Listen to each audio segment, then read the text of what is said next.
This is Chapter 11 of The War That Saved My Life by Kimberly Brubaker Bradley. Chapter 11.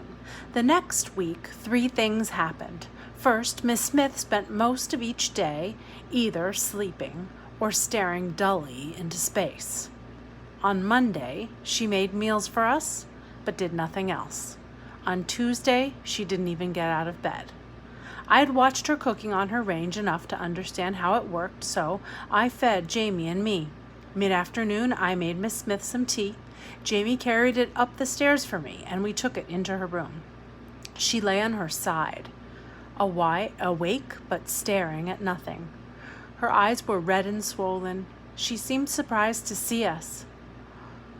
"Oh, I've abandoned you," she said without moving. "I told Lady Thornton I am not fit to care for children. I said so." I set the tea on the table by her bed. "Here, miss."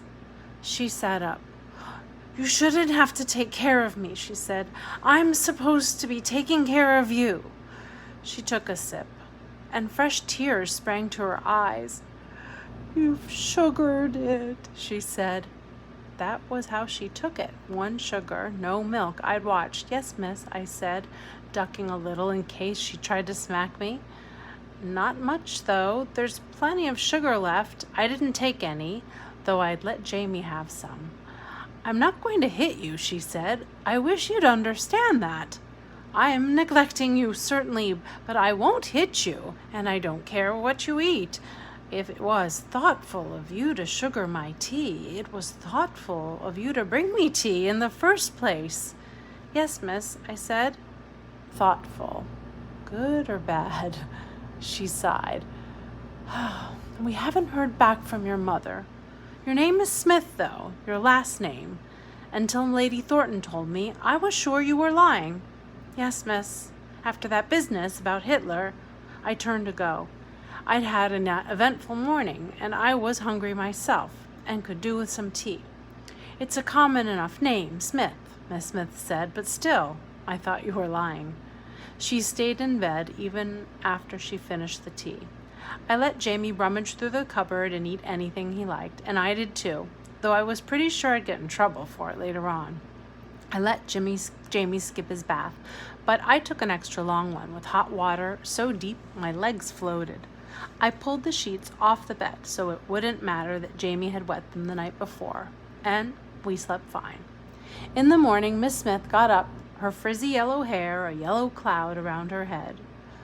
"I'll try to do better," she told us. "Yesterday was about Becky. I'll try to do better today." I shrugged. "I can take care of Jamie." "Probably," Miss Smith said, "but somebody ought to take care of you." That was the first thing. The second was that the Royal Air Force built an airfield across the road from Butter's pasture. It went up completely in 3 days. Landing strip, huts, everything. Jamie, fascinated, kept sneaking over to watch until an officer marched him back to Miss Smith with his hand around Jamie's neck. "Keep him home, ma'am," he said. "No civilians on the airfield." The third thing is that Billy White went back to London. Jamie had fussed about missing Billy and his friends, but I didn't know how to find them, and I wasn't going to walk the countryside in a blind search. I'd gotten the hang of crutches quick, so walking was easy, but I enjoyed having Jamie to myself. We were spending our days outside.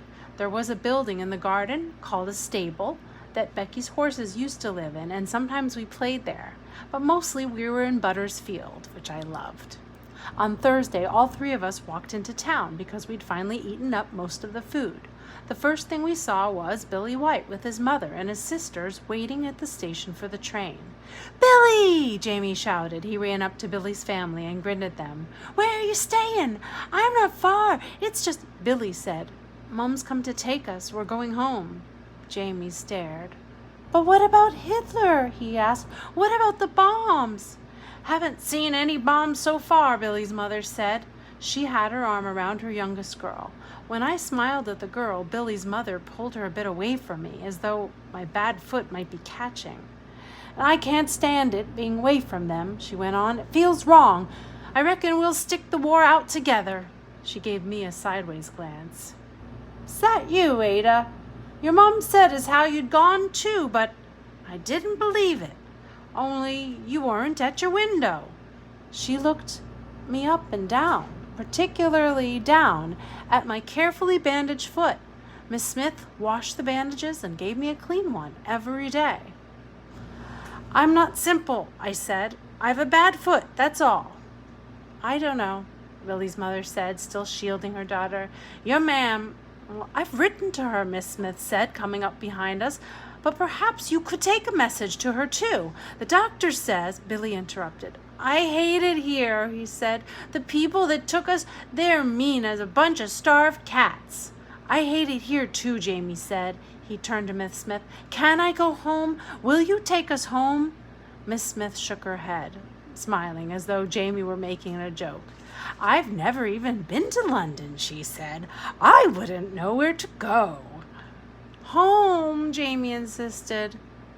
"Where's Stephen?" I asked. Billy's mom scowled. "He won't come," she said. "Thinks he's important, he does." She gave me another odd look. "I'm that surprised to see you out with ordinary people. I thought they'd put you in an asylum." From the tone of her voice, it was clear she thought I should be locked away. The disgust in it stunned me. For years, I'd waved to Billy's mother out my window, and she'd always wave back. I thought she was a nice person. I thought she'd like me. Clearly, she did not. I didn't know what to say. I didn't even know where to look. Susan's hand touched my shoulder, and I turned a little so that I could see the edge of her skirt. I couldn't stand looking at Billy's mother anymore. The train came up, and Billy's mother herded her children toward it. Jamie began to howl, "Take me with you!" Miss Smith held him back. "Your mother wants you here," she said. "She wants you safe." "She misses me," Jamie said, "and Ada will take care of me. Ma'am misses us. Right, Ada, right. She wants us home." I swallowed. Maybe. After all, with me gone, she didn't have anybody to fix her tea. Maybe she'd be happy to see me now that I could walk, especially with the crutches. Maybe she'd wonder why she never thought of crutches herself. Or maybe she'd see that I wasn't simple. Or maybe I was. Maybe there was a reason they kept me shut up in that one room. A wave of dizziness swept me. Think of butter, I told myself desperately. Think of riding butter. Meanwhile, Jamie's screams increased. He kicked Miss Smith hard and tried to yank himself out of her grasp. "Billy," he shouted, "take me with you. I want to go. I want to go home." Miss Smith held on to him until the train had gone. "I hate you," Jamie sobbed, flailing his arms and legs. "I hate you. I hate you. I want to go home." Miss Smith grabbed him by the wrist and handed him down the street in a stony-faced silence. "Come along, Ada," she snapped without looking back. Jamie continued to sob. Snot ran down his chin. "I hate you," he howled. "I hate you." "Trouble?" asked a calm voice. I looked up. It was the Iron Woman, the one who put us in her automobile, and by her side, herself, in miniature, an iron-faced girl, one of the bright girls in ribbons who had served us tea. To my surprise, Miss Smith rolled her eyes and shook her head as though all Jamie's yelling hadn't bothered her a bit. "It's only a tantrum," she said. "He saw his friends leave." The Iron Woman turned on Jamie. "Stop screaming," she said crisply. "Stop it, this instant! You'll frighten the horses." And Jamie stopped. He looked around. What horses?" The Iron Woman said. "It's a figure of speech." To Miss Smith, she said, "At least a dozen of them have gone back already. I've told their parents over and over that it isn't safe. London will be bombed. But it's no use. Those simple-minded women prefer their present comfort to the long-term safety of their children." Simple-minded women. Simple, like me? Maybe everyone was simple in my lane? The Iron Woman eyed Jamie and me. "Yours are certainly looking better. A credit to you." "Hardly," Miss Smith said. "All I did was put them in clean clothes and feed them." And she rubbed stinky lotion on our impetigo, too, but I noticed she didn't tell the Iron Woman that. Instead, she said hesitatingly, "Perhaps, if you have hand-me-downs, or if you know someone who does, I can't afford all they'll need for winter." The Iron Lady pulled a clipboard out of her large handbag. She probably held a clipboard in her sleep. "Of course," she said, writing something down. "I'm organized a used clothing collection in town. We don't expect you to be able to cover clothing out of all the allowance. They were supposed to bring their own. Well, never mind. They should have come with more than they did. Obviously." Her iron-faced daughter was staring at my bandaged foot.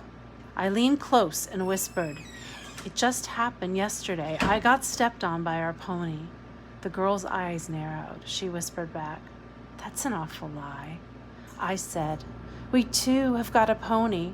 She said, "It doesn't hurt that much when a pony steps on you. I've been stepped on a dozen times." Well, she had me there. I didn't know what to say, so I stuck my tongue out at her. She bared her teeth in response like a tiger. Cor. Meanwhile, Miss Smith was saying, "What allowance?" It turned out she was getting paid for taking us in. 19 shillings a week, nearly a whole pound. If she hadn't been rich before, she was now. Whew, I let out a deep breath. I could quit worrying over what my shoe had cost and how much food we ate. Ma'am didn't earn anything like 19 shillings a week. Jamie and I could eat all we wanted on 19 shillings a week. "I can't believe you didn't know that," the Iron Woman said. "Surely I explained." "Oh," Miss Smith said with a little laugh, "I wasn't listening to a word you said." As we continued down the street, Jamie, subdued but still whimpering, I said, "That's £3, 16 shillings a month, miss. You could take in more of us and get rich." Miss Smith scowled. Thank God I'm not reduced to that." That was the end of Chapter 11, The War That Saved My Life.